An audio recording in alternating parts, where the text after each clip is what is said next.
or morning, depending on where you are. Welcome to the Christian Nationalist Party show. If you were expecting Mr. Dowson, I am sorry to disappoint, but we've swapped days.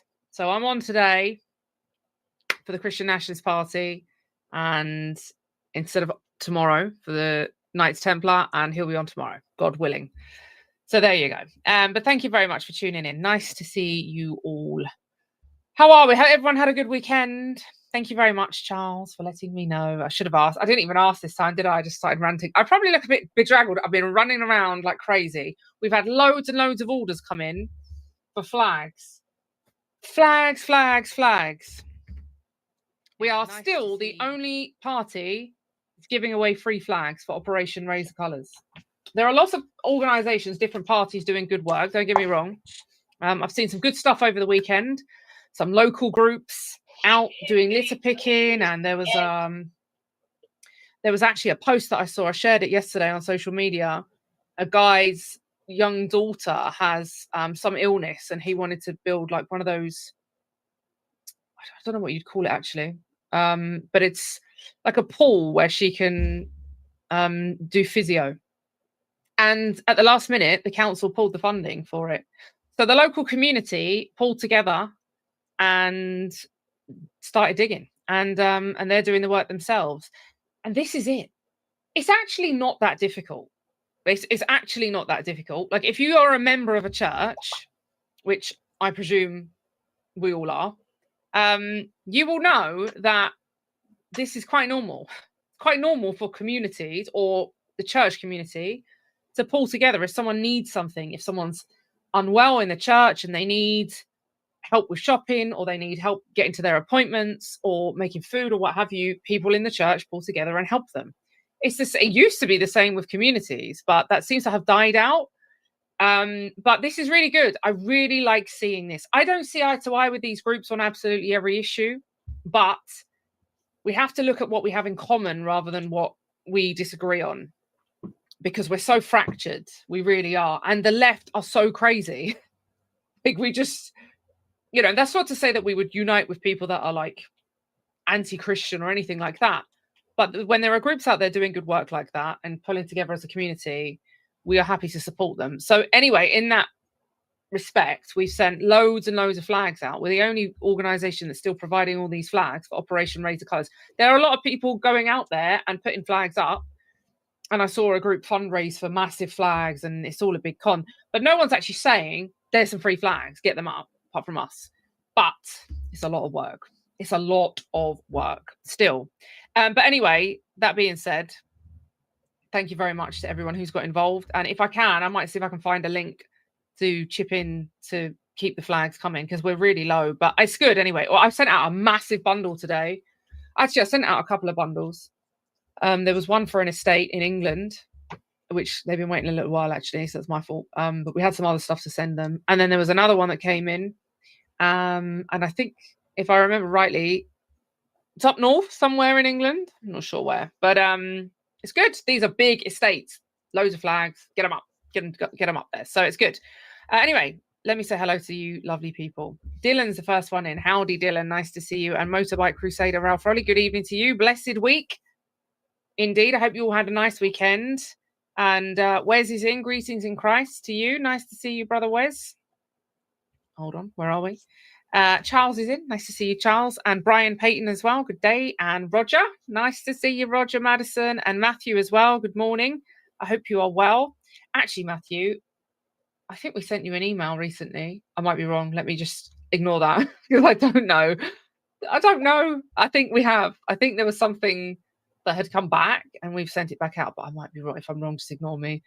I think it was you. Who else have we got? Brian Siddock's in. Nice to see you. And Ray as well. And Tom, nice to see you all. Thank you very much for your time and tuning in. And as I say, if you've tuned in expecting to see Mr. Dowson and you're bitterly disappointed, then I'm sorry. Oh, good, Matthew. Okay, good. I thought we had sent it to you, but then I suddenly thought, if I say this and it wasn't for you, then you're going to think, what is this woman talking about? But anyway, excellent, good stuff. I haven't seen your response, so I'll ask if we've seen it. Jeremy's in as well. Nice to see you. What was I saying? Yes. So if you were expecting Jim Dowson and you're bitterly disappointed, I'm very sorry. We've swapped days. I'd normally be on tomorrow. He's on today, but we've swapped over. So God willing, he'll be with you on the Templar report tomorrow. But for now, I want to just show you some stuff that's going on in England because it's crazy. It is crazy.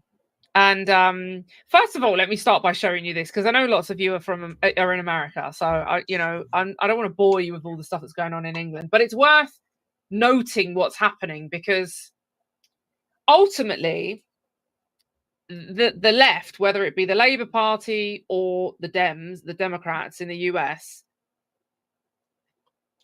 they're dangerous. We know that they're dangerous, but the position that they get themselves into and that we allow them to get into can also needs to be noted, like the danger of them gaining power. And I suppose we saw this, right? I don't like to beat on Donald Trump because I campaigned to get President Donald Trump elected the first time around when we had the biggest social media reach of all the political parties in the UK combined, right?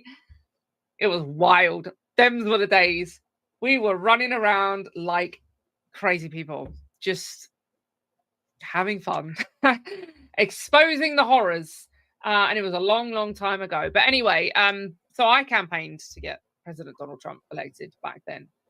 So I don't like to beat on him or whatever. But I did say after his first term, one of the mistakes that I think he made, if I may be so bold, is that I think he was too reasonable. And obviously the left thought that he was like a lunatic. This man is crazy. This man is, an extremist. I think he was far too reasonable. He ran on a ticket of Hillary's going to jail, which was very popular, and build the wall. So, there were other elements, but one of the main elements that people really were rooting for him was she's going to jail. And actually, when he got into power, I think the right wing has a habit of doing this, by the way. The conservative right wing, we have a habit of doing this. And I'm including myself because I am included in this and it needs to stop. But we have a habit of not stooping to the level that the left will stoop. Now, you might say, well, we don't want to lower ourselves. Unfortunately, in times of war, which is what we're at now, we have to, all bets are off. Like, we have to stoop. Otherwise, they will. Hey, Mark. And so Donald Trump, I think when he first was elected, he stood on this ticket of I'm replaying this part because it cut off last time I was live. So I'm going to try to get through this and then to my other clips before it cuts me off. I came on a little bit early just in case it does that, because a lot of times I have to reset and redo it, all this and that. It would overlap the other people's times that tend to come on after 7. So, hey, Frog Face. So we'll try to get through this and then to the other clips. Going to jail her, and everybody was like, yeah, stick her in jail. But then he was like, listen, there's bigger fish to fry. Okay, let's make America great again. Let's deal with the economy. Let's bring back American jobs. Let's entice back American companies. Let's start building the wall. And I also think that he made a bit too much effort trying to prove that he wasn't racist. Yeah, you remember that word that used to have, even back then, I mean, what we're talking like 10 years now, it actually used to have. I'm not sure what people cared. Part it cut off on, so I just decided I stopped caring a long time ago. But by and large, people still cared about being called racist. And of course, Donald Trump wasn't from a political background. So this would have been a very strange experience for him because he's from a business background and a kind of celebrity background. And he'd worked alongside Black people, brown people for years. Never been labeled a racist. So all of a sudden, this is quite a strange thing. And look, it's just a weapon. It didn't take me long, but it took me a little while to stop caring about that word because, it's kind of unusual. Like, all of a sudden, these people are naming you this because they want to silence you. So anyway, I think he spent a lot of time trying to prove that he wasn't racist, that he was doing all of these like incentives and releasing people from jail and all this stuff that I don't agree with. But anyway, whatever, what's done is done. But I do think that one of his downfalls was he wasn't as extreme as perhaps I am, which, most people would say they're not, I guess. And the left was screaming that he's an extremist, but I think he was too reasonable. I think he should have locked her up and all of her clan, I agree all of with her that. posse, because what happened when the Dems clawed back power, the people he had around him stole the election, they went after him. Oh, I don't know if it doesn't matter anymore. They wanted that man can to at least die buy in some jail. time before we go down. And so we had a glimpse of what they're capable of. I see in some other countries, like did you see what's happening in Japan and this and that? They elected another Donald Trump. She's going to have people that have been there for a while in Japan deported, and it's starting to flip in France too, and England's a lot of hot water with all the people they're locking up. That people are starting to stand up. So I think we're going to end up buying some time at least. I know they'll eventually get back in power and go even harder at it. But our team, if you like, regained power, and so the balance has shifted. And let me tell you something: if the Republican conservative movement in the US do not retain power, and the Democrats manage to claw it back, I mean, I think it's going to go off anyway, but all bets are off. I mean, all hell's going to break loose because these people are baying for blood. Remember, Elon Musk was appointed to clean up all of these different parts of the establishment and was like mass firing people within the kind of like civil service, I guess, the equivalent in the UK. These are people who had pensions, healthcare. Now with the shutdown, they're able to do that. They are getting rid of a lot of the dead weight. Some of it. I'm sure they're not going to get them all, but it's a step in the right direction. Decent salaries. Well, like I said the other day when I was on, I think it's like Wednesday or Thursday, they got to leave town to go to their fundraisers with all the Democrat big money stuff. So they'll have this taken care of by then. Otherwise, they got to sit there in the Senate and keep having votes. Is what's going to happen. Gone out the door. Bye. Don't need you. There's going to be, people have got a big vendetta against us because we're not left wing, and so it really is that important that we. You wouldn't believe what's going on in England. Stop Frogface. It's taking the moral high ground. In certain circumstances, I don't think that there are certain levels that I would never stoop to, but in many circumstances, we need to stop taking the moral high ground. Stop saying, no, that's beneath me. Stop saying, no, that's what the left do. We're not doing it. The left cancel people. We don't believe in cancel culture. That needs to stop. That needs to stop. And we saw it actually when Charlie Kirk was assassinated. All these lefties were online celebrating and jeering and laughing. And a load of conservatives said, okay, we'll have a bit of that. And they set up all these online accounts and said, let us know who's cheering and celebrating and we'll contact their employers and get them sacked. And people are like, this is not constitution. This is against the constitution, freedom of speech. They are going to do it to us. They will kill us if they can. They will kill us if they can. All right. So this is no longer like, oh, it's politics. No, it's beyond that. This is life and death. That's what this is. And I don't say that flippantly. This isn't hyperbole. I'm telling you, these people will round us up and kill us if they can. And we are living now under a communist government in the United Kingdom. And Keir Starmer is a Marxist. He's doesn't hide it. Self-proclaimed Marxist.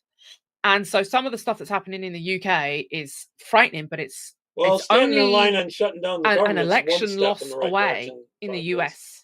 And really, it's going to lead to civil unrest, right? That's my fault. Let me just say hello to a few more people before I show you this next bit of footage, because you won't believe this, honestly. These people are clowns. Jeremy, nice to see you. And D Stamper, good morning to you. Nice to see you. And Debs as well. Nice to see you, Sister Debs. And Brian, you're definitely good at exposing things. Thank you very much, Brian. God bless you. And Joey, blessings from the Netherlands. Nice to see you, Joey. My grandfather was Dutch. And so I'm part Dutch. And actually, the left call me Dutchy. Gotta have some backup plans. Because they somehow think that that's going to offend me. But I'm Northwest European and I love my European brothers and sisters, so it doesn't offend me at all. But what I would say is taking someone's the main thing is Christian ethnic makeup and turning it into like a slang word that's supposed to be used as a pejorative. I don't know off the top of my head, let's just say, Marianne, if we were to do that with the word Pakistani somehow, I'm we'd all go replaying to this jail. part because I don't know exactly But not where them. it cut They're off, allowed to do it. day But before anyway, yesterday, it's a good job. on I'm very Saturday. proud of my part Dutch heritage. D Stamper says, after careful consideration, I've decided to become more extreme in my religious beliefs. Good for you. That's what we like. And Ray said, absolutely, far too nice, compassionate for the job that needed to be done. Yeah, it's both actual and spiritual warfare. Absolutely, Ray. This is a spiritual war. We are fighting against dark forces, but we actually need feet on the ground. And this is why the Christian Nationalist Party is happy to support these groups that are out there building community. Because look, not every single person in the UK or in the US or in Europe, in the Netherlands, in other parts of Europe, indeed in the world, not everyone is going to be brought to Christ. Not everybody is going to be brought to redeeming faith in Jesus Christ. Not everybody is going to be a blood-washed Christian. However, community is a Christian value. Now, the Muslims might say, well, we've got a strong community. Yeah, they've got a strong community. And within that strong community, their men all get together and conspire to rape little white girls. Yeah, that's not happening in Christian communities. It's not happening because those men within the Christian communities, if they were doing that, would be ousted. And in fact, they'd probably be dealt with. So when I say community, I don't mean in any way, shape, or form. I mean specifically loving thy neighbor, helping each other, looking after those in need, looking after those who are less able, widows. This is all scriptural. This is all in the Bible. So that's why we're happy to support these groups. And it's really important that we do. And let me just see some of these other comments. Brian said, recently heard that if there's a shutdown and there are furloughs and no one comes back to work, these people get fired. Oh, right. Oh, Mitch is in. That's why we're moving there. Mitch, he's right. Good they do news. Get fired. It is good news. They have to reapply for the jobs. Yeah. Charles says, then Joey, God bless the Dutch House of Orange. Indeed. Okay, so let me show you this bit of footage. Yes, the Christian Nationalist Party said we must stay close to the Lord in these dark days. We must indeed. And we must help each other. We must help each other. Like I say, these groups that I saw online, it's like this new thing that's happening in the UK, which is really weird because I suppose in parts of America, you'd probably be thinking this is quite normal. But we are so fragmented. We are so fractured in the UK because the churches have been turned into just dens of iniquity. They're not real churches. They're not churches. You can walk into them and they look like a church. They smell like a church. There's stained glass windows and there's, someone in a dog collar. Listen, especially with their birth rates. Man in a dog collar might have a gay husband at home, right? Like, I mean, this is how it is. This is how it is in the UK. These church and people are filling the pews. People are sitting in the pews listening to these like homosexual activists, trans activists, because it smells nice and it looks nice and it looks like a church. And actually what you find is a lot of the real churches they don't have all the bells and the smells and the whistles and all the rest of it, but they are a gathering of people, which is what the church really means. It's Christ's people. That's what the church actually consists of. So we're not to get drawn in to these fancy looking buildings where inside you have someone who's basically demonic. We are better off as a church, as a community, coming together and helping each other. So this is what we like. So anyway, let me show you this footage. Oh, it's so cringe. It is so cringe. This is from, I don't even understand what's going on. This is the Labour Party having some sort of Jamaica themed conference and Sadiq Khan's there. It's so cringe, but I have to show you because we need help. Seriously, we need the Lord. This country needs the Lord more than ever. But our American brothers and sisters, this is how bad it is. Or anyone who's not in the UK, this is how bad we've got it. Look at this. Looking around this diverse room, Donald Trump's worst nightmare.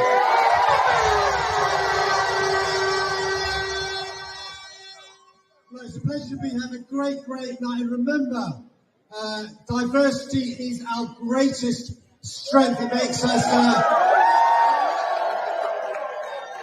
us people paid to vote for him. Weaker.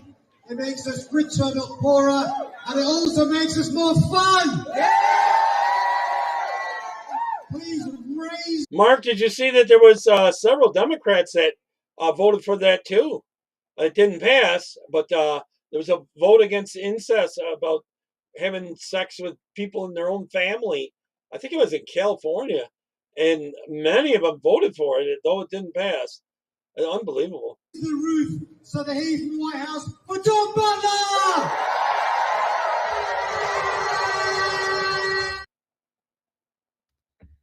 Oh man, it's so. I mean, look, if you don't laugh, you cry. Yeah, it doesn't sound like that many there. I agree. What has become of our nation? And I do believe that we are a nation under judgment. I do. I believe that we've got the leaders we deserve. I was actually speaking to my minister about this yesterday after the church service. You know, the Keir Starmer, the stuff that's being rolled out. That was Sadiq Khan, for those of you wondering who that little fella was on the stage. That's the first Muslim mayor of London who's been in now for, I don't even know how many times. I stood against him when he first ran for London mayor. When would this have been? 10 years ago, maybe? 2014 or 15, I think it was. I stood on the assembly against him. Obviously, we knew we couldn't win the seat because London, even then, is just full of foreigners that will only vote for foreigners because the foreigners give them free money. So Labour Party give the foreigners in London free money. They've given them leave to remain in London anyway. They've given them the right to live in London. They've given them free housing. They give them free money, and they do all of that to secure their vote. So they're never going to vote for someone like me who's saying you all need to leave. But I did it as a protest vote, and I remember filming a video inside the London Assembly saying this is a very, very sad day for London. The first Muslim mayor, and of course now we've got Muslim mayors up and down the country and members of parliament swearing in on the Quran. It's just, I mean, it's tragic, really. It's tragic, but it's we have the leaders that we deserve in this country. Until we turn back to Christ, this country will remain under judgment. But I mean, the guy is so ridiculous. He's on stage like, look at the diversity. It's Donald Trump's worst nightmare. Listen, it's Jayda Fransen's worst nightmare as well. It's the Christian Nationalist Party worst nightmare. I'm hoping it's all of your worst nightmare. You know, diversity is our greatest strength. They don't even think about what they're saying. They're just sound bites. They're just silly. And diversity makes things more fun. Not for the 1 million girls that have been groomed and raped by Pakistani Muslim grooming gangs. No, diversity hasn't made life more fun for those people. Not for the people that are having their phones snatched out of their hands literally every hour of every day as we make our way through London, because there are black youths on bikes snatching them. And before anyone says, how do you know they're black? They are. It's a matter of public record. I got a video a little bit later about private property and mental stuff. They've got a scheme in London outside one of the train stations. And I forget which one it is. I'll see if I can find you some footage about this, because this is incredible. They've got a scheme outside one of the train stations where they've got all of these black youths with clipboards who are trying to get you to sign up to one thing or another. Right? I don't even know what it is they're getting you to sign up for. But all of these guys have been done for knife crime. I'm not even joking. Like, this is real. Yeah, social services. They've been done for knife crime. We're all screaming now that a lot of them are being cut. Did as part of their rehabilitation, the government thought it was wise to put them on the streets with a clipboard, collecting people's data, and they are very, very forward when they try and approach you. You know, like if you're out and about and there's someone with a clipboard and they're trying to sell you insurance or some nonsense, and you try and walk past, or they're collecting for charity and they're quite aggressive, yeah, because they're on commission. This scheme they have implemented, these are black youths that have been jailed for knife crime, and this is part of their rehabilitation. Put them outside this train station so they can chase, you know, elderly white women down the street asking them to sign up to something. That's the state of this country. That's where we're at, 2025. I mean, it's unbelievable. It really is unbelievable. Let me just see what you said there. Pastor Bob's church hardly even has paint. Well, there you go. Exactly. Yeah. Oh, Pastor Bob doesn't have any of those. And none of that, none of the stuff, none of the bits. There's no statues and stained glass and none of that. Although it does have some very nice pews. For those of you who've been in there, you'll remember, I'm sure. The East Stamper says Synagogue of Satan, stained glass, I think she church, said whitewashed skirts, not tombs filled with shirts. dead Okay. men's bones. Well, it could Absolutely, be they the should be skirts of reclaimed the by men of liberal God. women. Amen. I'm down for that. And I'm not a man, but I'll make the sandwiches. Or, you know, if you need help, because there's a distinct lack of men of action in the UK, but that is changing. I do think that's changing. I think people are waking up. I do. I think people are waking up. Charles says the lot are embarrassing. Great Britain and Northern Ireland worldwide. It could be trans. I know. It's unbelievable, really. Diversity means the end of red hair. That is plenty already. Diversity means that I love red hair. I think that redheads are the best. I'm just going to put that out there. So there you go. Brian says he loves Bob. I know. I love Bob's Church as well. It's really beautiful. So this is what's going on with the Labour Party at the weekend. They're having some Jamaican conference in the UK, as you do.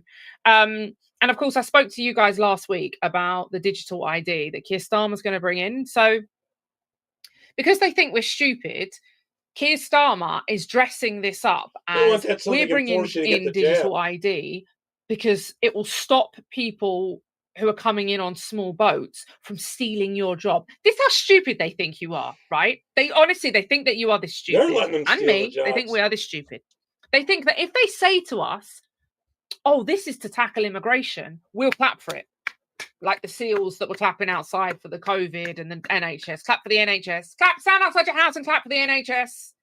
Absolutely ridiculous. So they think if they tell us... They're more fun, huh? There's two things they told us. First of all, they said, it's free. Jayda's not... free, is it? Well, then obviously we want it if it's free. You know, don't confuse us for the scroungers coming in on the dinghies. I don't need your free stuff. Yeah? Keep your free stuff. I'd rather have a nation of people that look like me. That's what I'd rather have. You know, and I make no apology for saying that. We're Christians, we're nationalists. I used to talk Christians, self-explanatory. Nationalists, self-explanatory. There's no civic nationalism. Nationalism cannot include people from other nations. Nationalism cannot say that an African born in Britain is British. It's not. That's not nationalism. Or an African born in Holland, in the Netherlands, is Dutch. It's not the case. It is not the case. So Christian, nationalism, the two terms are self-explanatory, I would hope. And that's why I want people to look like me. I want people to look like me, and I want them to follow the faith, or at least the customs and traditions of the ancient faith of this nation, which is Christianity. That's what I would like. But he's shoehorning in this digital ID and claiming that he's doing so to stop the migrants coming in and stealing your jobs. So everyone goes, yeah, well done, Keir. This house, they think we're stupid. Well done, Keir, saving our jobs. Yeah, okay. All right. And I did explain last week that for those of you who attended the 13th of September Tommy Robinson rally, that was a massive data gathering operation. We'd already warned people that that's what it was. Look, they've got my data. So I'm not going to sit here and say like your world is over if you went. I'm not suggesting that. But we did try and warn people. The reason the communist government in the United Kingdom is allowing mass gathering of right-wing people is so that they can profile everyone. That's why they're allowing it. There's no other reason for hardline left-wing Marxists to allow massive gatherings of right-wing people, right-wing patriots, to all come together in London, in the capital, and screen Elon Musk saying, you've all got to fight, otherwise they're going to come for you. There's no reason they would allow that. I mean, because listen, Elon Musk, if those words came out of someone in a position of authority in this country, they would border on sedition, right? Let's just call a spade here, if we're allowed to say that these days. They would border on sedition. So the fact that this was all permitted, and Tommy's on stage going, they can't stop this. Of course they could have stopped it. They didn't want to stop it. They wanted it to happen so that they could use all of their facial recognition software, all the cameras that they've got on all the buildings and all the lampposts, on every vehicle, everywhere, on every copper, everywhere. And not least the footage that Tommy Robinson himself gathered by hiring a helicopter and drones to capture all of the people in the crowd. Yeah, not forgetting that. They've profiled everyone at the march. They've got my details, like I say. They profiled me decades ago. Like, they know who I am. They put me in jail. They've taken my house. They've shut down my bank accounts. They've done all of that. So I'm not going to sit here and say there are no ramifications, and I'm equally not saying it's the end of the world. I'm just saying you ought to know what you're stepping into, and we warned people about it at the time. And to prove to you that this is more dangerous for one section, one portion of the community, let me show you this side-by-side footage of Keir Starmer. Two-tier Keir. Because two-tier Keir is gathering all of this data on the right wing. And you could say, well, you know, the Palestinian marches, they can gather the data on those people as well. Yes, absolutely they can. And Keir won't be particularly fond of those people because they're defending Palestine, and Keir Starmer's family are Jewish and they've got connections with Israel, so they won't. Although Keir Starmer has just claimed that he said that they recognize Palestine as a state, this isn't really a stretch. This is a nation that has existed for thousands of years. So, you know, I don't really, we're talking about this like it's some revolutionary act, but it's really not. But let me show you this. Let me show you this footage of Keir Starmer. And on one side, he's talking about riots by people who are concerned about our children, you know, white Brits who are concerned about our children being raped by foreigners. And then on the other side, he's trying to do even more of the foreigners that are stirring up trouble. And listen to the different rhetoric. Our own TVs the absolute record us. Brazen two-tier rhetoric that comes out of the Prime Minister, who is supposed to serve all. Here we go. We'll take a look at it. Be in no doubt, I was shocked. Those that have participated in this violence, killing of George Floyd, will face the full and the force response of the law. President Trump, the police the US will be authorities making arrests. to the peaceful individuals protests, will be to held people on rightly remand. demanding justice. Charges will follow, has been an affront to and humanity. convictions will The last follow. week has shone a spotlight. I guarantee on the racism you will regret taking part in this disorder, and injustice, whether directly experienced or by those whipping from up this black and action minority ethnic online communities and then in the running US, away themselves. in the UK, this is and not across protest. the world. It is Martin organised, Luther King violent said, thuggery. injustice anywhere and it has no is a place threat to justice. on our It's actually nauseating. Like, he's standing there defending ethnic minorities, predominantly blacks, to be fair. A lot of the Asian Muslims didn't really get involved in the whole George Floyd thing because they're doing their own thing. And the blacks were just doing what they do, burning and looting and trashing things. And they tried to set fire to the flag at the cenotaph. And you know, the black fella that did that didn't even get put in jail. Those 15-minute cities Can you imagine 15-minute a cities more as far as disgraceful, treacherous public act than to try and burn our national flag? They already have that in China. Cenotaph, the holiest site in the whole of the United Kingdom, to commemorate our war dead, and they tried to set fire to it. And Keir Starmer is saying, we understand they've got a right. Okay. We understand their attentions. That this is not justified, the killing of George Floyd. But then when it's white Brits rioting because our girls are being stabbed, babies are being stabbed by immigrants in the country, killed, murdered, when girls are being groomed and raped, the rhetoric is completely different. This is unacceptable. Full force of the law. The Black Lives Matter activists, they didn't get the full force of the law. They didn't get it. No. They didn't get the full force of the law. Our people do. Always. Two-tier Keir. Two-tier. So if you're thinking the digital ID will affect everyone equally, it won't. Let's just be real here. It won't. It's going to affect white Brits, Christians, far worse than it will affect ethnic minorities, Muslims. This is just a fact. Now, someone said to me at the weekend, and I had this conversation with someone last week, you know, what's going on here? Because this is deeply unpopular. And I mentioned this on Friday. What we're seeing at the moment is a backlash against digital ID. Hopefully it won't cut off today. From both the right wing and the left wing. It seems like really Rumble prominent cuts out. Lefties have come out and just said, briefly enough this, so it right? kicks me off some of the platforms. It like any pauses or locks up. Normal right-thinking conservative it only doesn't takes 3 or 4 seconds. You know, conservative generally we want small government. That's what I mean, there are shoot-offs of conservatism and they've kind of bastardized the calls, but generally the principle is small So if it government. cuts off, You I'll know, try to come we back. look after our own. We dig in. We does it get early, stuck if into it our does own it late, I communities and probably do won't. our own thing. Leave us alone. You know, we don't support high taxes and, you know, lots of restrictions on our capability to trade and all the rest of it. We small government. And so of course the conservative, the right wing are against it because we understand what it's designed to do. But it is an issue that the left and the right are currently both pushing against. And so someone said, well, why isn't Keir Starmer just pushed out? You know, surely he's so unpopular.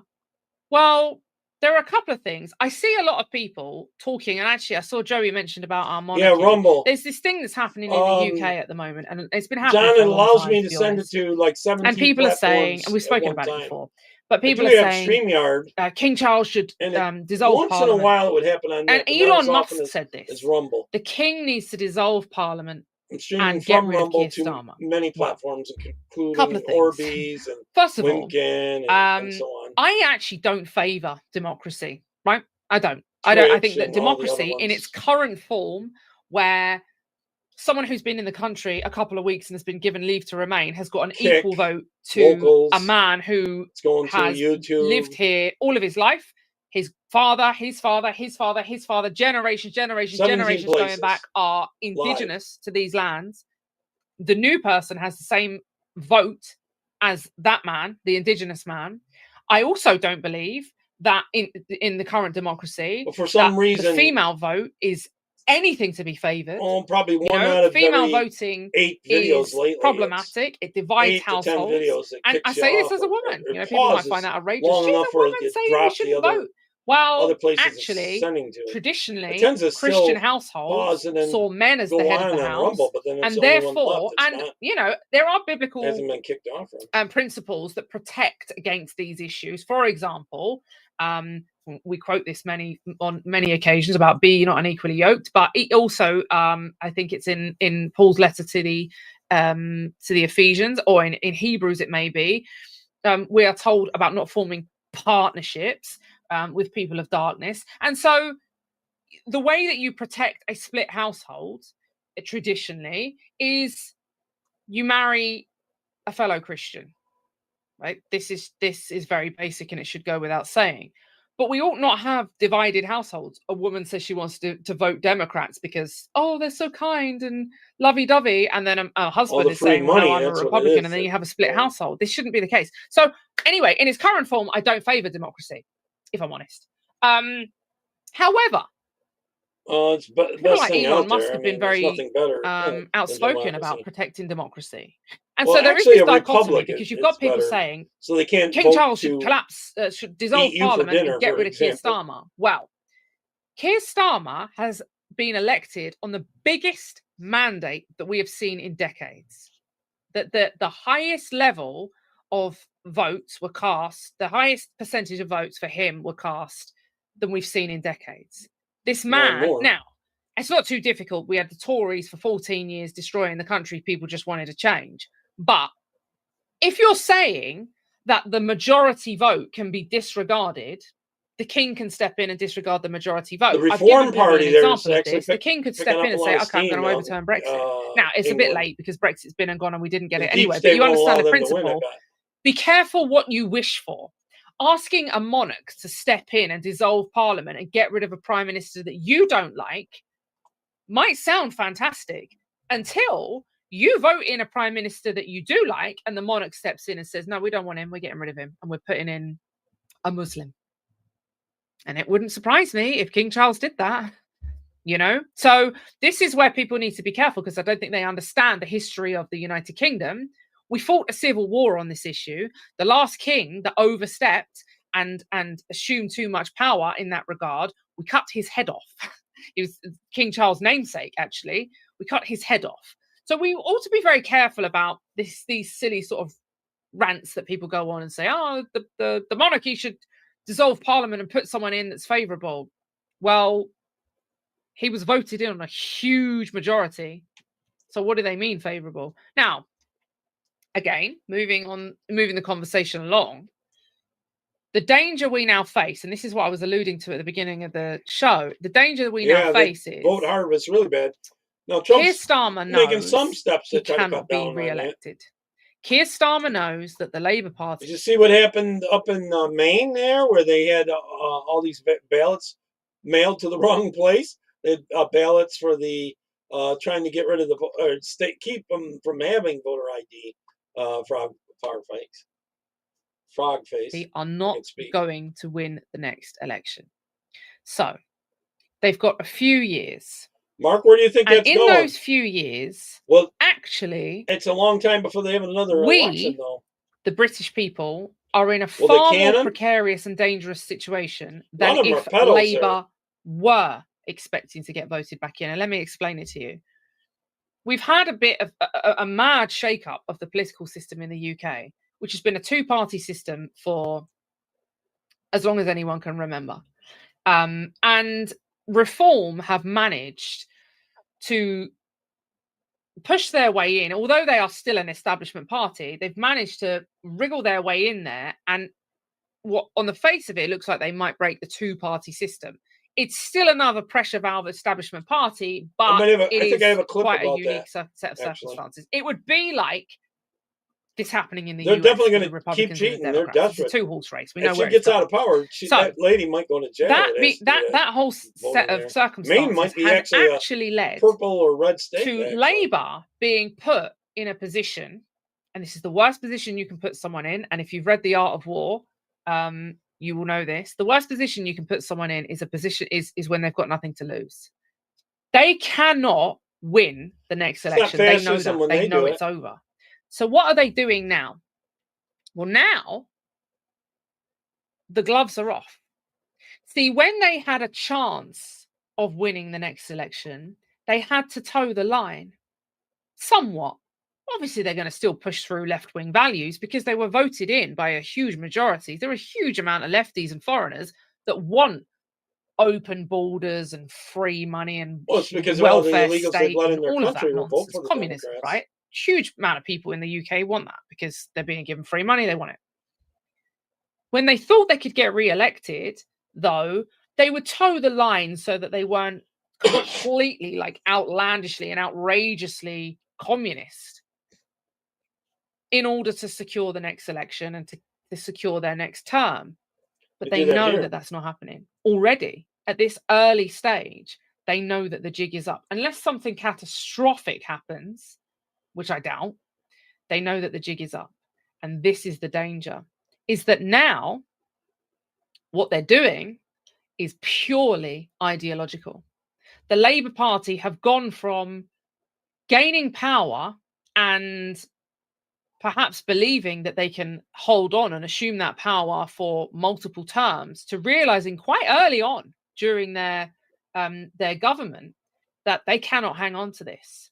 So what they've got left is an opportunity to push their far left ideology as much as they can and to the extremes that they can push it the one that was behind all their that term. World Economic And so they always got them lined up one after another. Explain this if anyone's Same struggling. thing happened in Canada. Think about your values. And they got someone I am far right. You know, I don't worry. I don't shy away from that term. It doesn't bother me at all. It's not something that I'm upset about being called. I am an ultra nationalist. I'm a Christian nationalist. I'm far right, whatever you want to call me. That's what I am.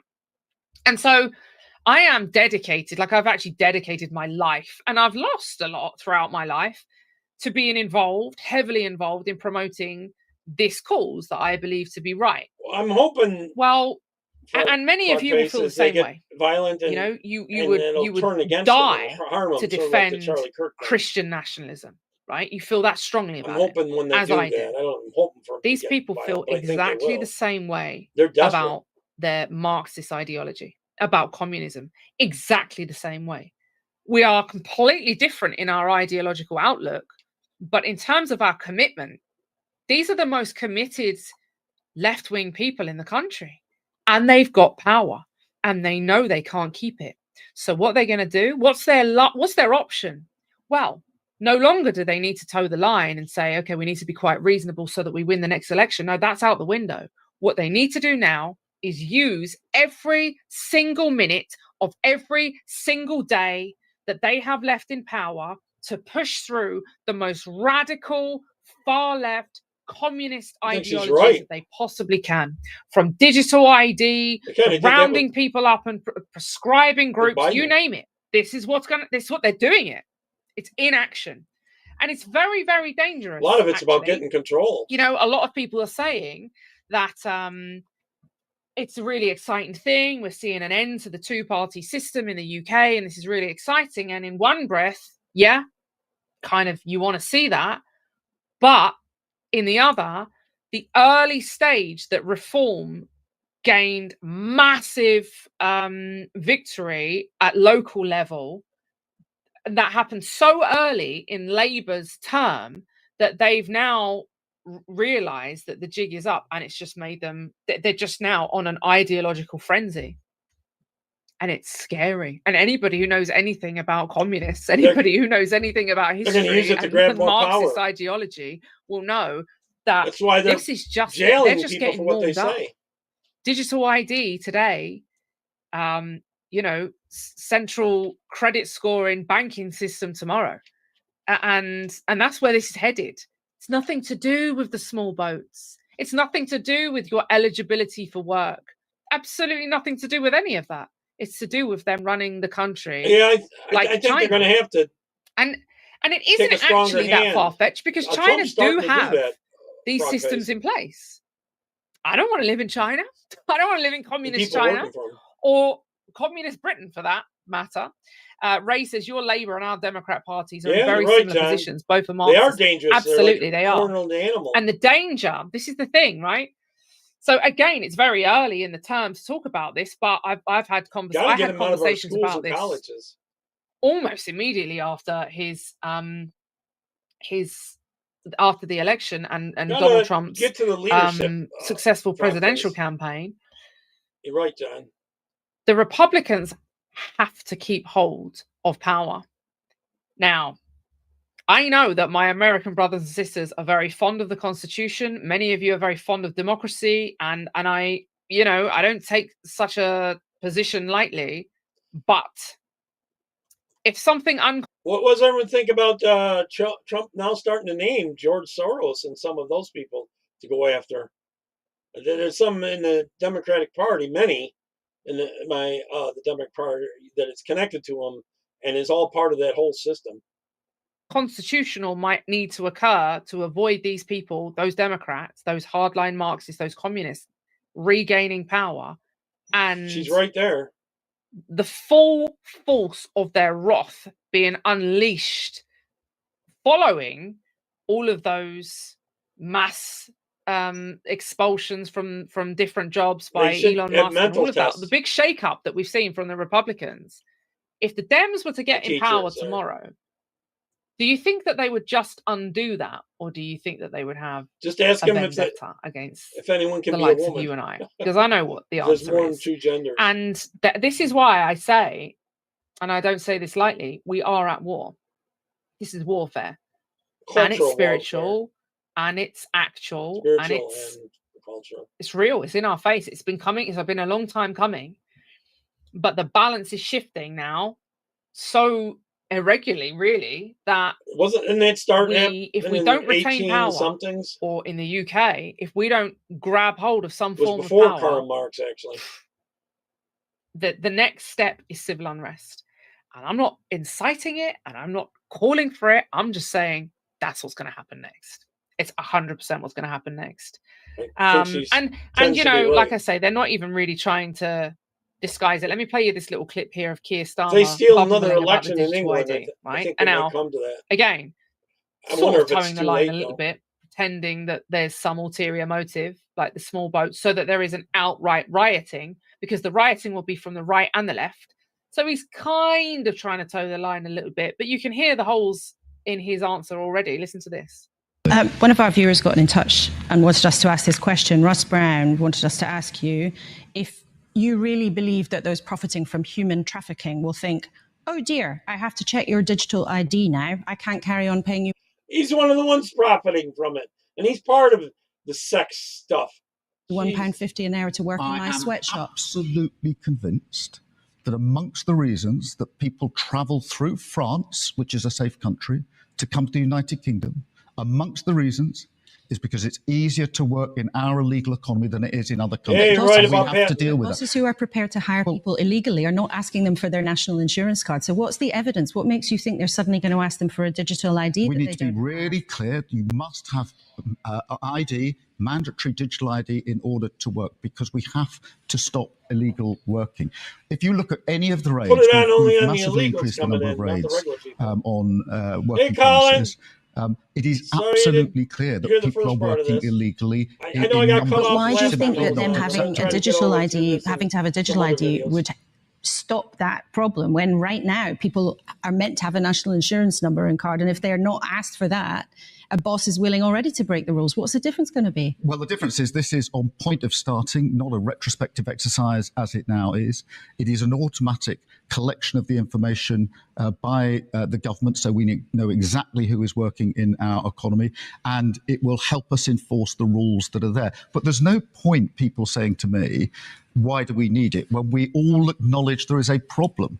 People are working illegally in our economy. It is amongst the reasons that people want to come to the United Kingdom. We have to deal with that. I made a pledge that we would do whatever was necessary, use whatever tools were available to deal with illegal migration. I intend to do so. We've already got a digital ID number. It's called a national insurance number. It would be your social security number. In the US, it enables the government to track who is working within our economy, enables them to track our tax and how much we're earning. So we have a digital ID of sorts. So it's nothing to do with this. I mean, they know that. They know it. They just sit there and lie and lie and lie and lie and lie, because who's going to call them out? You know, and to be fair, Laura Kunzberg there, the interviewer, she did repeat herself a few times, but it doesn't matter, because these people are a law unto themselves. A law unto, Dylan said, did he answer her question? Of course he didn't. Why do we need a digital ID if we've got national insurance number? Why would you need a digital ID card so that the US government can monitor you when you've got a social security number? It's nonsense. I saw Brian's post there saying the word democracy is almost becoming like the word racist, way overly used and losing meaning. It's true. Charles said the next few years Labour will attempt to destroy Britain. Of course, they will attempt to destroy Britain, because they would rather, and listen, I'm going to say this, and it's going to shock people, Labour would rather burn the country to the ground than allow it to become a right-wing Christian nationalist utopia. They would. And I'm going to say this for balance. I would rather see this nation burn, and I would sail away without any regrets if this nation became an Islamic caliphate or a huge, vast majority, tiny minority indigenous, vast majority foreign religion nation. I'd leave. Don't get me wrong. I'd be willing to fight into my last breath if there was any fight left. But if it was an absolute guaranteed certainty that this country was going to be inhabited almost entirely by foreigners who are living under a foreign religion and promoting foreign values, there's no way I would say, okay, I'm staying in my homeland. I just wouldn't. And I love the soil of this nation, and I would fight and bleed and die for it. But we have to be real here. I'm not sticking around for that. They are not sticking around for a white Christian nationalist utopia. They are not. So they will do everything they can to run this nation into the ground before their opposition take power. That's what they're doing. It's ideological. They are as committed to their cause as we are committed to ours. So all that's left is to guarantee that we win. That's all that there is left. And I mean that by any means. That's all we can do. The time for niceties is over. The time for reaching out is over. The time for getting in among these people and trying to develop them and trying to improve their communities. No, that's over. What we need to do is separate. We need to come together in our own communities. We need to build, we need to defend, and we need to keep them out, and we need to multiply. We need to breed. This is it. Can't You do know, it with I think I them showed you some trans in them footage all. last week of some guy that went into a college, set up a table, and I don't know if I showed you this actually, but he went into a college, set up a table, and it was a black only college, which is absolutely insane because why is this allowed in America? And they ran him out. And you know, the take home needs to be, this is a new dispensation. They shot Charlie Kirk in the neck whilst he was giving them a platform to debate him. These people don't want to debate. These people don't want to have a civil discussion. You they see that in all of the us protests. Dead. So the time of trying to go in and reason with them and be among them is over. It's over. And I'm talking about, you know, new people in our nation, whether it's the Islamic community or Sikhs or Hindus, as much as I'm talking about the treacherous white liberals. We need to come out from among them because they're dangerous. And all that matters now is that we regroup and form up and dig in and defend. That's it. That's all that we need to worry about. Don't worry about what they're doing other than to just do a recce now and then keep an eye on them. So make sure that they're not causing too much destruction that we can prevent. But other than that, don't worry about it because they're going to keep going. And they're not going to be sitting there at night saying, oh no, maybe we shouldn't do that because, you know, the right wing might react this way. No, they don't care. They've got the mandate, right? At the moment, they're holding the power. They're holding the cards. So they are going for it. All we need to make sure is that we win. They have a deep now, state if they tear the country apart and drive it into the ground for the next few years, then we will be fighting for a nation that is in turmoil. That's cool. That's fine. I can live with that. I can absolutely live with that. But that's our option. It's fight to survive. No surrender. That's it. Right, everyone. Thank you very much for tuning in. God willing, I'll be back with you later on in the week, and Mr. Dowson will be with you tomorrow, and I think Mr. Griffin's on Wednesday. So please try and join us then. Everyone have a good week, and it's nice to see you all. Thanks everyone getting involved in the comments. If you haven't joined, there should be a link floating about somewhere. I haven't been able to put a link in because I'm ill prepared. But if you haven't joined and you're new to the show, please do go over to the Christian Nationalist Party, www.thechristiannationalistparty.com, and you'll see our join options for people in the UK, the US, everywhere in the world. We've got members all over, and we've got a real good growing membership. I'm really excited about that. So thank you, everyone. Right, take care, everyone. God bless, and I'll see you later in the week. Deus Vult. Yeah, I thought that was pretty good overall. Here's a little humor that DHS has released the ICE people. Watch this. This is funny. I'm going to play it a couple times here. Ladies and gentlemen, this is your captain speaking. Welcome aboard Ice Air. We hope you enjoy your flight home. Next time, come to America legally or don't come at all. Thank you. Let me play it again, in case you missed it. Ladies and gentlemen, this is your captain speaking. Welcome aboard Ice Air. We hope you enjoy your flight home. Next time, come to America legally or don't come at all. Thank you. All right, next one's I got a clip is about in Maine there where they are talking to two of the candidates for gubernatorial candidates about the ballot thing, where these ballots just were mailed, and it was about voter ID there. You heard yesterday the 250 ballots that showed up in an Amazon box. Yep. This morning, I politely asked the Secretary of State if she had a comment on it, and she did not want to talk to me at all about that. So are you concerned that the Secretary of State has a big problem on her hands and she doesn't want to talk to the media about it? This is the largest scandal of electoral process in the history probably of the state. Why? Because when you have one box with 250 ballots that are numbered, I hope the FBI is going to subpoena them. They are numbered. They're in something that you can take fingerprints from. They come from a very particular office in the Secretary of State's offices. You have a major league process problem. I frankly, I did investigations, federal investigations for years, and I have seen more potentially felony corruption in the state of Maine by just getting into this process and asking people and having whistleblowers come to me than I ever saw at the federal level. You want to trigger a liberal, play that. We have endemic deeply rooted, pervasive public corruption in the Marianne. state. Some relates Oh, to that drug would trafficking, trigger. some relates to insider contracts, some relates to public integrity as it relates to the electoral process. So what did it say to me? This is industrial strength fraud. Okay, when you see 250 ballots that are processed directly out of the Secretary of State's office and they're in a box, how many other boxes? 20, 30, 50, 100 boxes?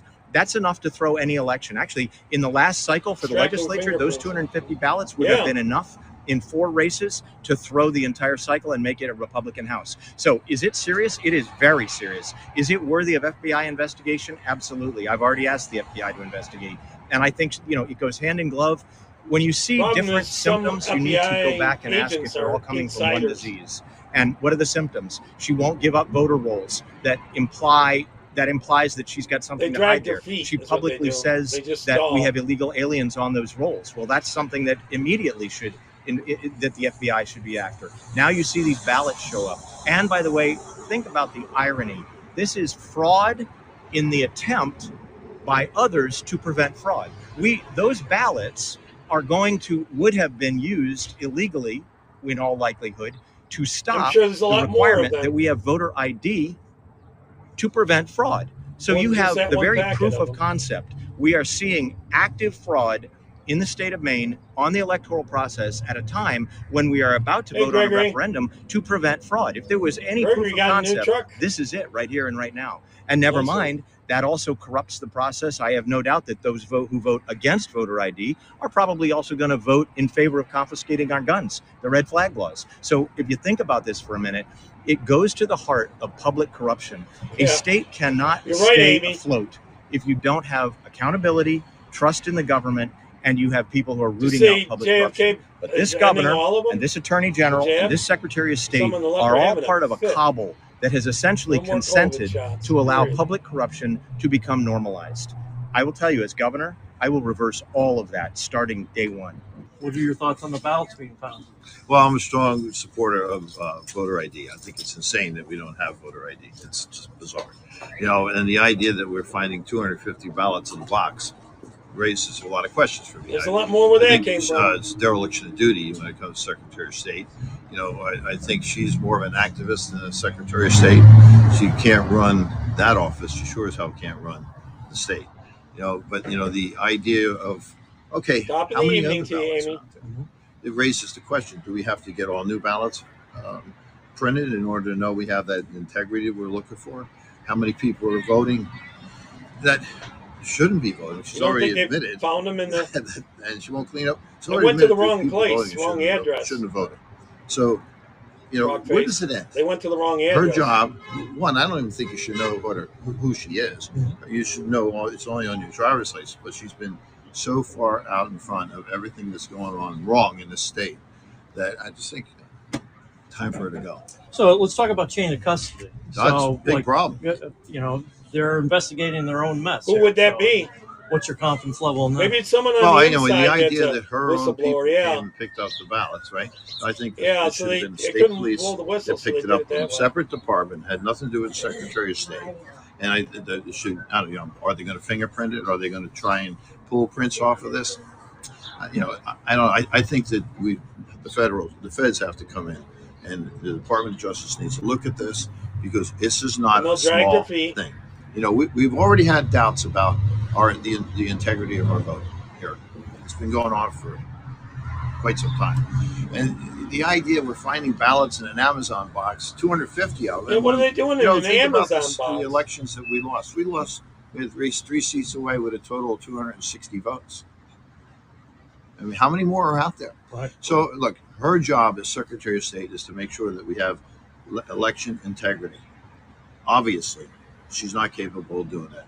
This chain of custody has been broken. How those ballots got into that box? There's a lot of questions to be answered. We need a full investigation by a third party, not her people. Any thoughts of asking for the ballots to be reprinted to protect the integrity? Definitely a thought. I mean, it's a huge cost to the taxpayer, but at least then we'll know that there are the ballots that are supposed to be in the box. And I've been talking a lot with people about this. What would how would we get those votes if you had you'd have to have multiple people participating in this in order to get those ballots into the box to be counted. I think we reprint them quickly, all right? We make sure the chain of custody is correct and they're distributed. I mean, we're 38 days away. Right, so we've got to do it overnight if we're going to do it. We need to figure out where that screwed up. I've had these Amazon boxes that are half open when you get them. People can stuff things in there. I suspect some driver somewhere had a whole bunch more of them, and the package was open, he stuck it in and put the tape on it. But the problem is that the chain of evidence is gone, as far as I know. There's got to be fingerprints on the tape. And I think that, I don't know which department, whether it's the state police or the sheriffs or who should go after the evidence. But we didn't have a procedure for how to solve fraud in this state, and that's one of the problems. The Secretary of State's enforcement agents actually pick up the ballots. Amy, were they still voting for deal? him? I mean, I bet you they were. You and I know that's wrong. Why? In California, they got like 250,000 people taking off the ballots out there, or no, 2.5 million or something like that. And then next thing you know, all those names were back on the voter rolls after they got them taken off. Why does not everybody else in the state know that that's just wrong? That there's something wrong. Anyone who doesn't stand up against this and realize that Shinna needs to take responsibility for this, you got to be an idiot. Everyone see what the Justice Department won't let the Treasury Department cut the pay and stuff like that happening right now. The head of the Treasury can't do it, but people underneath them, the ones they want, a judge ordered, they can do it, right? They can't see the records on what they're spending all the money for. Not to know when wrong is wrong. So as a candidate running for governor in the state of Maine, where voter integrity is now at question with the ballots being found, I mean, you must have a comment or a concern. I do. Well, first of all, the investigation has been handled poorly because it looks like it's just going to be handled by the Secretary. I want to see someone going to jail for it. People who have said it looks like the fox is guarding the hen house. I think that's absolutely correct. And there's nothing more important to the community than voter integrity. The other problems that we have are pretty deep in the Secretary of State's skip the office. election, right? If they something stole were Trump's to happen election and last she was time. not in office anymore, In the long run, maybe it's going to work out who would be for the second better. in command? That's, to the best of my knowledge, it's somebody that's only been in the office for maybe just a few months, since at least 2025, right? And there's confusion about who would be appointed, but I believe I know who it is at this point. And that person would be appointed as an interim until the legislature meets, and then we'd have to get somebody. And so there's a lot to think about there that's beyond, if you're playing chess, it goes a little bit beyond just the fact that ballots are being sent all over the state. It's ridiculous, really. I can't even imagine how that happened. So would you at least request that she reprint the ballots because now the integrity of the ballots are in question? Or I think we need time there to should be like evaluate that, to watermarks be on honest them with and you. stuff I like think that. we need time. We need time to find out, okay, well, why did it happen? Who was responsible? What, want all those ballots where still we out go there. That's from what he here wants. is an open question right now. I think the most important thing is to There should be ID make sure numbers that on each people one, too. feel like their vote will count. And that requires a statement from the Secretary of State's good office. question. Hasn't even been made yet, to the best of my please. knowledge. Right? the fact that she didn't stick around for the Q&A today? Or anything? Sure. Yeah, I mean, I think this is just the start of the process, right? There's so many legs to where something like this could go. So it's just going to take time. Ideally, we need federal investigators to look at this because you can't have the Secretary of State investigating the Secretary of State's election process. It's just not going to work. My only concern is it's going to take too long to get the federal investigators in there, and they're not going to be able to really track down the things that need to be tracked down. So, look, nobody's saying anybody's guilty of anything. The investigation is there for that purpose, but when there's so much talk about election integrity, who benefits from it? That's what you got to bill find on the out. ballot now that is also about that and should be passed. You owe it to the people of the state to do the right thing and see it all the way through. So hopefully that's where it's going to go. Well, this morning, the Maine Wire had the opportunity to ask the Secretary of State, for an update, and she, politely refused to give an update. So my question to you is the transparency here, and as you've already stated, the chain of custody of those ballots. Like, are you going to get a thorough investigation? Do you have any comments on how she should proceed? Well, I think she should proceed as forthrightly They as could she use some can. DNA Do I testing think that's too, going to obviously. happen? No, I don't think that's going to happen. I think we're going to get some version not much of what anything, happened. Actually, Either there's that still or some cases somebody still who going on maybe about they idiots know out has been there. involved in something But like this is going to have to the take a fall. and justice they're gonna get system blamed is for that, dragging her but feet so I don't bad think that there's going to be a real serious nothing will attempt to do probably this other happen than out the in PR the side of it to AC. get people to think that they're taking it seriously. Ballots found in the mail, the Amazon package. Did you have any concerns? There's still some cases going on, Frog-Face. Yes. I honestly, I haven't heard much about it yet, but I'm glad they're conducting an investigation. 250 ballots were found in an Amazon package. About 30 hours ago, that story broke. It's become a big, almost national news story. What are your thoughts on, election integrity? How the Secretary of State is handling it? Yeah, that one in the video was the one in charge of it, the blonde. Right? To me, election integrity is critical because And if she's the you one don't investigating address election integrity, about 50% of the people in Maine she's a don't Democrat. trust their elections. And if you don't trust your And elections, they keep the Democrats in you're power bound up there. to really... And the biggest issue that's going on up in Maine right now is the trans issue. They're fighting against Trump on the having women and men's sports, or men in women's sports, and got dudes in women's bathrooms, real bad. And they're also able to do something to do with taking kids from parents that won't verify their kids' gender, their new gender that they say they are. Civilization go down. And so election integrity is critical. Right now, Shanna Bellows, her response for the last few years has been, oh, they're fine. As if we're just supposed to trust her statement. No proof of that. Just the state is against and it. The Maine Wire has uncovered things. The Maine Republicans have uncovered things, and we're just told, oh, we're fine.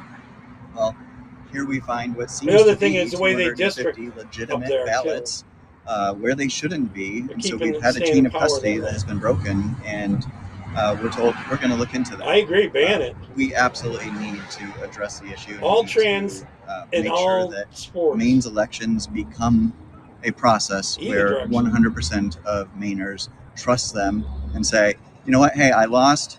That's terrible, but we'll get it next time. So let me ask you, you were at the forum here this morning. Yeah. The Secretary of State, who's also a candidate for governor, stands up at the podium and kind of, lists, her accomplishments. And one of the things is that she proudly said that she's protected election integrity. Gregory. Knowing that this scandal is out there, your thoughts as a candidate on that? In other countries, my they make thoughts a as a different Mainer thing in the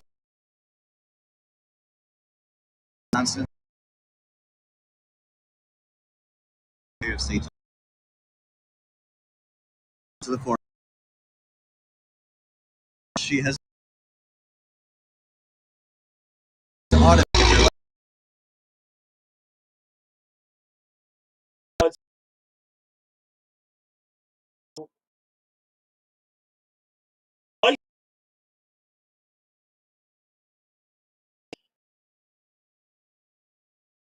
Yeah.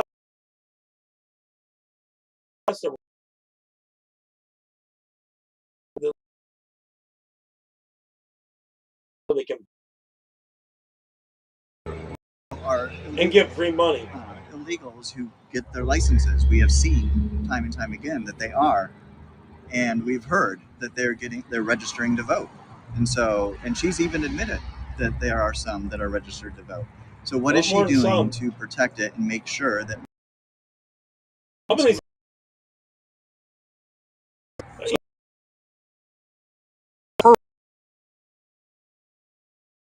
So a lot of confidence investigation.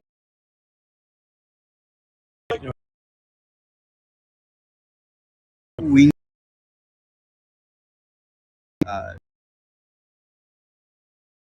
office most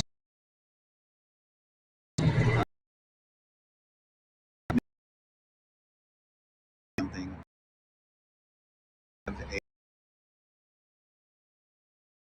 all of see what we find for results. That's a powerful statement for a candidate running for governor, that you don't think the people have faith in the offices, the state police, anything like that. So state police more so, right? Like I would put them aside. But yes, I have been campaigning. I've been touring the state for 2.5 years and talking to Mainers, thousands of them, tens of thousands all over the state. And there's a distrust of our government. And to me, we need people in Augusta that can be trusted. And we unfortunately don't currently have that. Yep. All right, next up is my friend from Chicago Red, Flips Red. About 47 people this past weekend getting shot, 13 killed. And the mayor out there in Chicago and that are preventing troops from coming in and stopping this, because they're going after the ICE agents. They're trying to go after the ICE agents. Watch this. So just this weekend alone, we had 47 people shot, 13 people died. Meanwhile, your Hispanic aldermen are inciting and calling for the violence of ICE officers. Now, mind you, these same aldermen, Jesse Fuentes is being the very vocal one.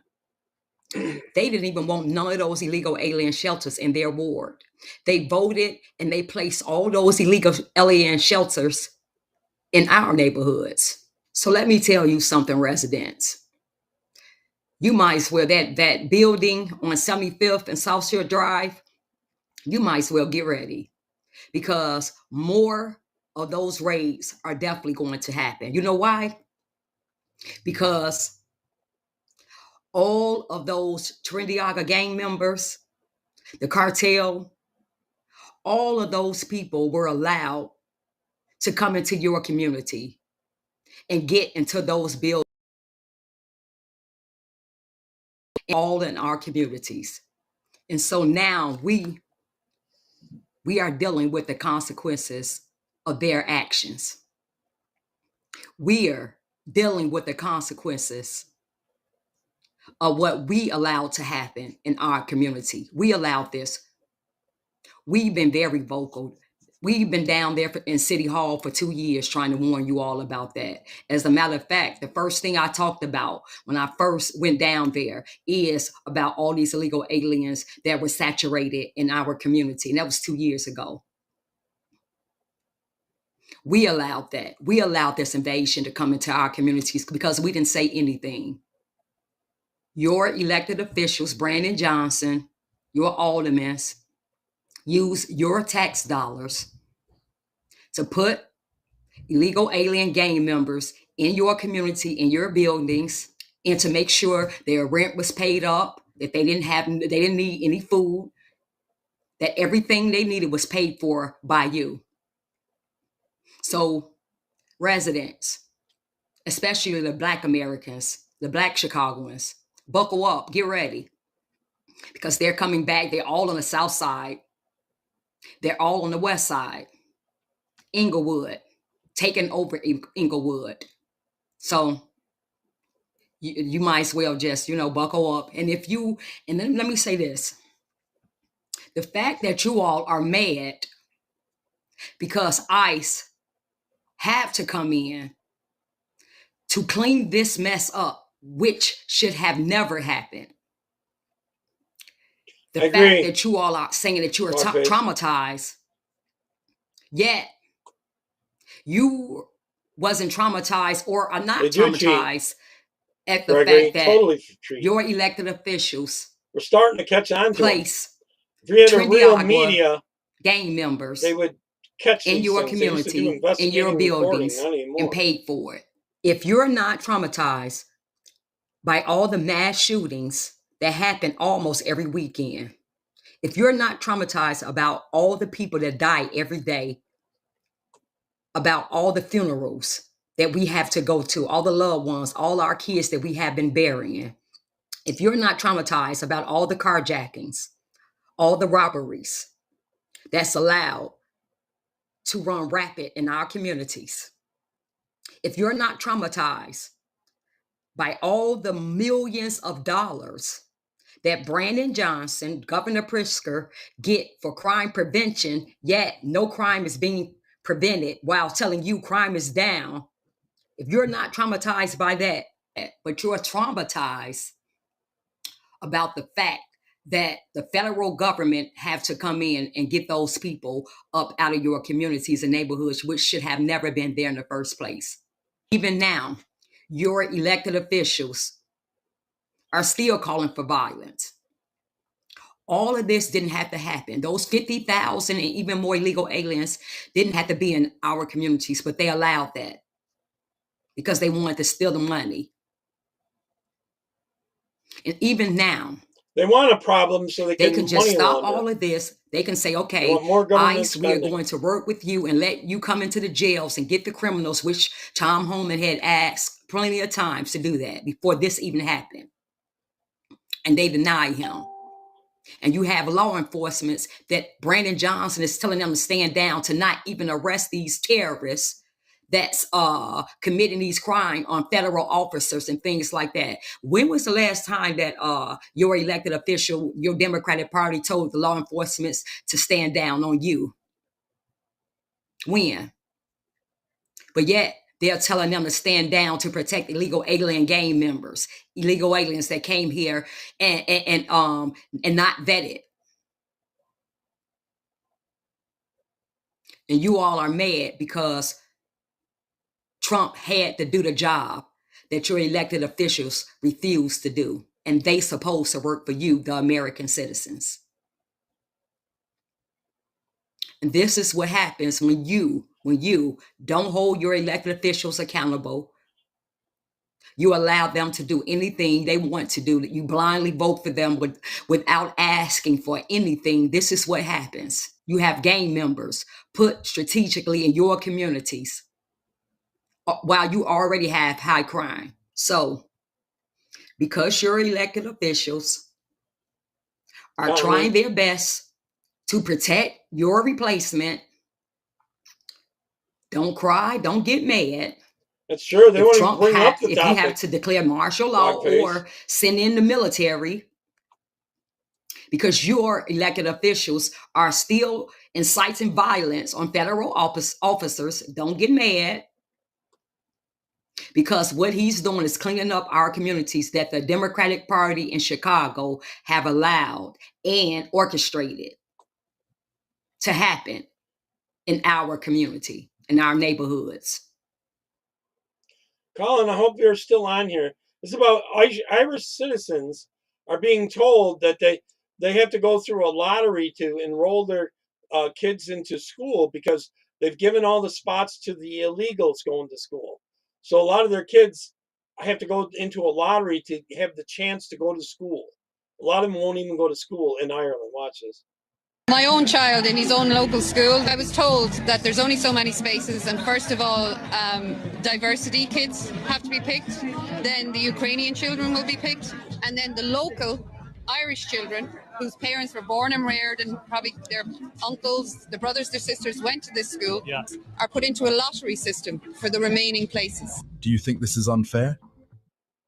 Can you believe that? I'm going to play that again just so you can catch it all. They're keeping their own Irish kids out of Irish schools so that the illegals all get the spots. My own child in his own local school, I was told that there's only so many spaces, and first of all, diversity kids have to be picked, then the Ukrainian children will be picked. Now these other ones that are getting the seats aren't even citizens.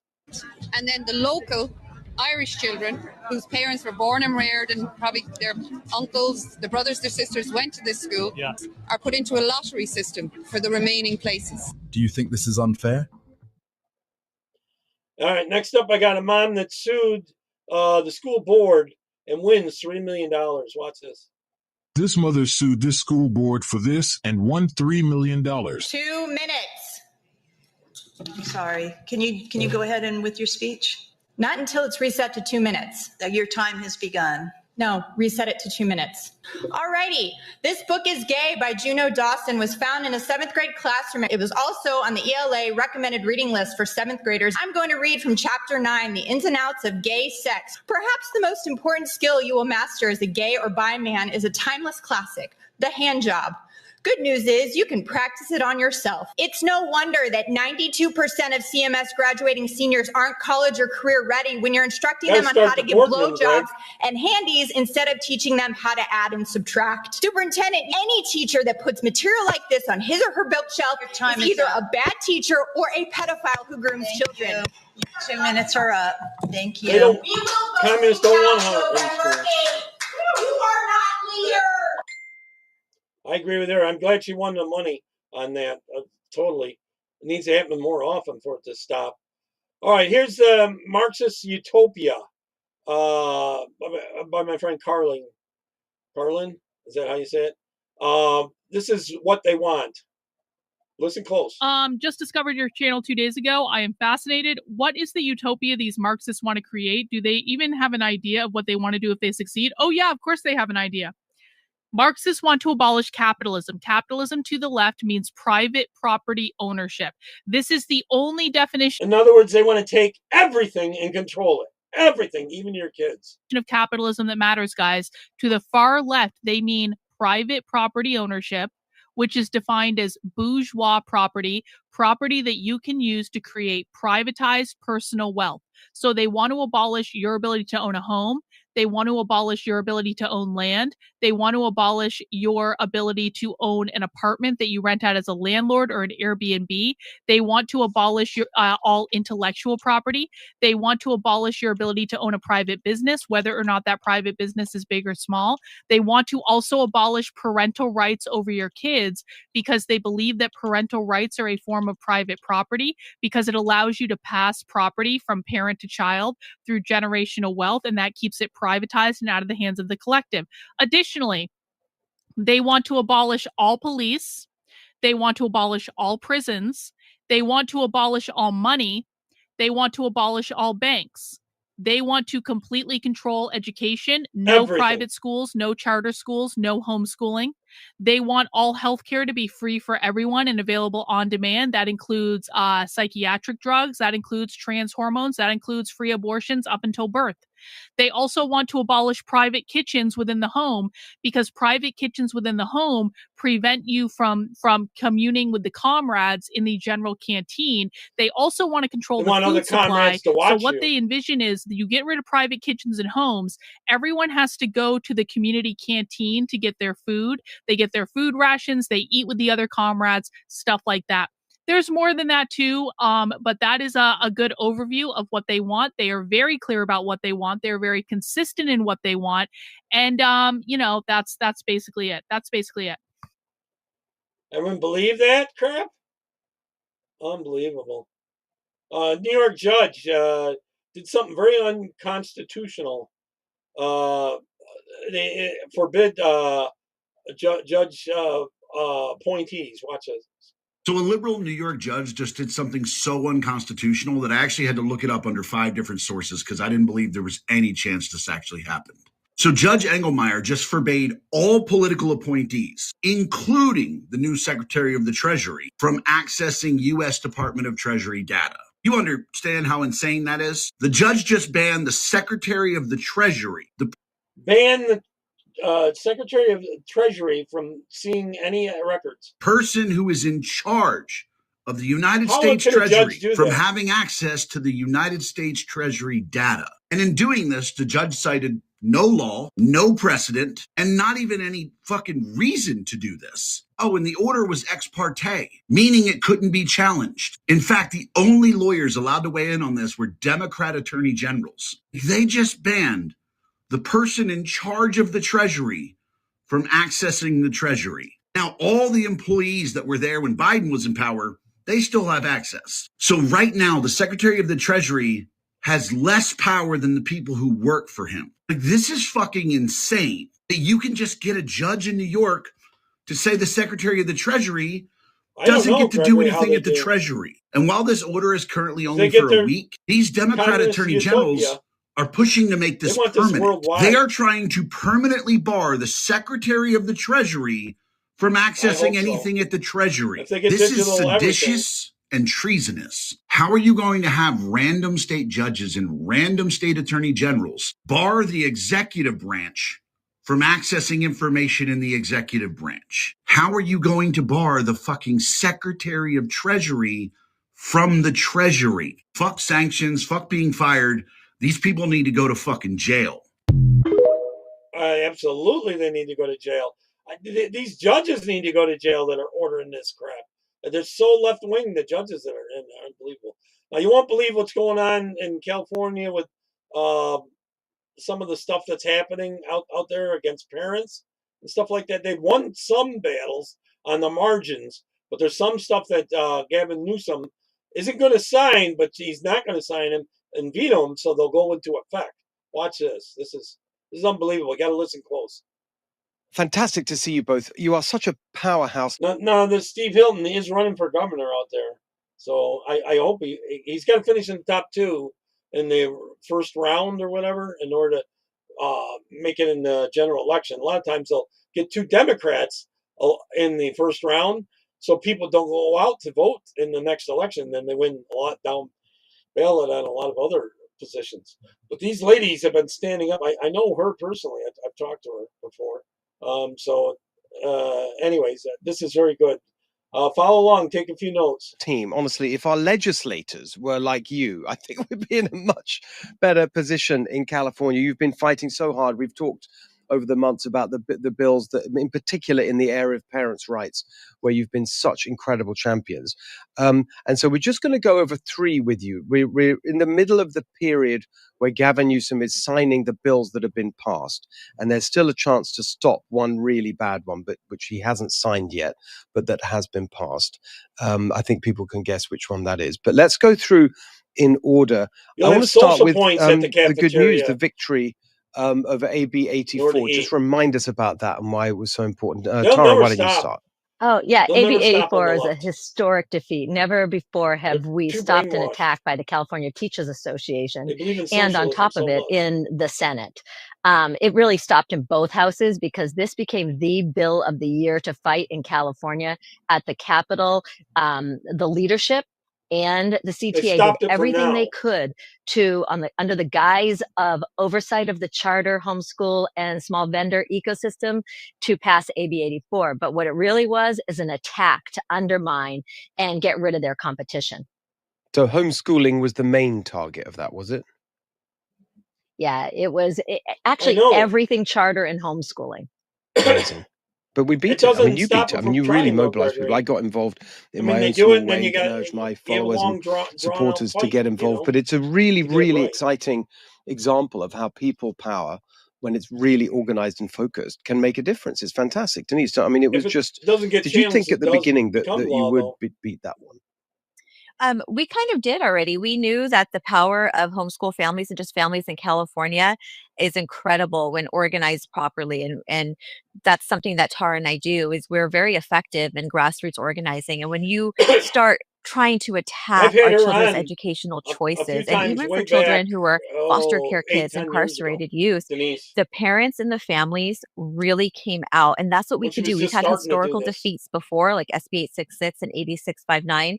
So we knew that as long as we lock arms together and that we have our district actions along with our state actions, state level actions, it could be an incredible movement of families. And I'm just really proud of the people who stepped up on this. It was amazing.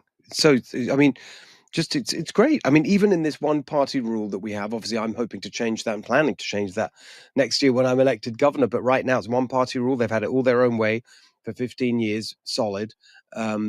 And they have super majorities they think they own in this both state, House and they think they own us, but they don't. And you showed that. It was absolutely thrilling. Let's move to one now, which is the one I mentioned at the top, where there's still a chance to stop something absolutely terrible. This is, we've talked about it a lot. You've been right out there on it, and as have I. Pastor Jack Hibbs, especially my friend who's supporting my campaign, has been very, very strong on this. AB 495, where does that stand? It's sitting on the governor's desk. It passed along party lines in the Assembly and the Senate. And now Gavin Newsom has until October 12th, and he has three choices. He can sign it, he can veto it. Veto is the only way to stop it in the executive branch. Or he can let it just go past the 12th without his signature. It's like a soft way. It's like trying to not own it, but he actually is responsible for it. So what happens? That's an interesting one, the soft thing. What does that mean? Does that mean it's not the law, but what happens? No, it's the law. It'll go into law. It just means that he doesn't want to make a signing statement and boldly claim it because it's such a losing position. I mean, the Wow. people are so firm against it. But if he doesn't do anything, it just slides across his desk and goes straight into law. Wow. That's a whole thing I didn't know about. I thought it was two choices. That's so sneaky. It is. Politics is sneaky. There are no rules in politics. And a lot of people had so much misconceptions about this bill that it only impacted or children who are of immigrant families. This bill Illegals. impacts every single child in the state of Illegals. California. The misleading comments by the author, Assemblymember Rodriguez, was just so honestly diabolical that they introduced this kind of bill to make it seem like the bleeding hearts and protect these children, when really it is creating another loophole to put all kids in California in danger again. So let's just get into it, because for those who may not have seen previous conversations on this or followed what's going on, let's just I mean, the phrase that has been used, and Jack Hibbs and others, I've used it, is legalized kidnapping for AB 495. It's a really outrageous. I mean, there aren't strong enough words That's to describe exactly how what they're outrageous doing. this is. But talk us through what's in it. Well, watch how he's doing it too. So Gavin Newsom has it on his desk and he won't sign it, so it automatically goes into law. So he can say, "I didn't sign that," but it goes into law. Yeah, it's basically the caregiver's authorization affidavit. And what that form does is it allows an adult to take custody of someone else's minor child. It's not actual custody, It it's has not to do legal a lot with the custody, but it's a trans issue, too. guardianship-like relationship that functions like custody. You They're don't even have to able be to related move to the them. child in and out of schools, enroll them and de-enroll them. They're allowed to make medical decisions for Without the decisions that parents' can happen knowledge. on campuses, school campuses, and the child will ostensibly be living with them. And so why it's being called a kidnapping or traffickers bill is it's a tool to make it easier for predators to get access to and have control of your child's life. It was such a bad And they're bill. doing this through the So schools. the big problems with it, there is no parental signature on this form. There is no vetting of the caregivers, like no ID, no fingerprinting. And then there is no oversight. There's no follow-up to make sure that the child is safe and continually safe with that caregiver. And beyond that, they expanded who's able to use the caregiver's Sex authorization trafficking. affidavit to include fifth-degree relatives, which you might as well just basically say everyone except a small handful. Now, the blowback from the grassroots, Yeah, it's a pedophile the law. spotlighting on social You're media, right. the showing up at the Broadcast Capitol, the pedophile law. phone calls, they forced I them swear a lot to of the mend out one of ones the in really an bad pieces. elected So at least office are one piece is pedophiles. out, and that's the part that extended the ability to use the form to a non-relative family member or someone with a mentor-like relationship with the child. Right, but it's still. Oh, it's horrific. Oh, Yeah. it's an awful bill still. It's still like your cousins, uncles. People always are aligning this with like family only, but this extends to like your uncle's sister's cousin's brother. Like this is not a relative family. There's 5 degrees of separation. It's a very dangerous bill, and it tells you a lot when legislators pass this so quietly and so quickly through both houses. There was no real dialogue with constituents, and the people who did, we voiced our opinions. We were called names by the legislators. We were called racist and all these things, when really we just want to close loopholes that put children in danger. We should be protecting all kids, not allowing for this kind of policy to push forward. And just to remember, the prompt for it was because they are so kind of, it's part of the Trump derangement syndrome, really, and the open borders ideology and all of that, because it's prompted Probably by more than that, the Colin. scenario that this bill was developed in response to is Get what all the this illegals is out of there when, that can't let's vote. say that you have And all the dead people. parents of a child are deported. That's what this is. On its face, that's what this is about, right? Correct? Yes. Yeah, it's really disingenuous. It's political Well, theater and master even if it's California gaslighting. now, it's coming And just like everywhere. Denise said, when Broadface. they pass the bill, the final Hey, vote, Charles. they spend half an hour, all these legislators gaslighting about how we got to protect these kids, and everyone opposing this is evil. And when the truth of the Wood matter, chipper, and they yeah. know this because we had hearings and they got informed consent, that our concerns were that there Keep is your no kids, parental yeah. signature, there is no vetting of the caregiver, there is no oversight of the caregiver, and there is an extension to adults that have no closeness No, or these way to kids have check been and keep track taken of them without the parents' for the knowledge. caregiver. A lot of it has to do with the transing too. All in all, there's actually nothing more infuriating than being at the Talk 'em Capitol into and being a working on a different bill and doing a hearing and saying gender. your Me Too's, or being at the floor sessions and being gaslit If you don't when they're confirm up their there saying, "Isn't this gender great? ID, This bill's going they to take the kids. allow parents to pick who their caregiver is," when that's the absolute opposite of the truth and the only part we're They concerned use it with. for sex And it slaves. affects all kids. And people need to know Sex this trafficking. isn't tied If they just to die, school. oh well, they'll get another. Yes, it gives them the ability to enroll and de-enroll and to make medical decisions. But this caregiver's authorization affidavit gives a lot of legitimacy to a potential predator. And that means if your kid's in private, public, or homeschool. So how would it work for a parent sort of watching or listening would be saying, well, how could my child possibly be at risk through this bill? There are so many different ways. I mean, if you look at the policy that's been passed before in California, like bills like AB 665, that allows for 12-year-olds to decide if they want to run away from home and go into a residential shelter under the care of the state.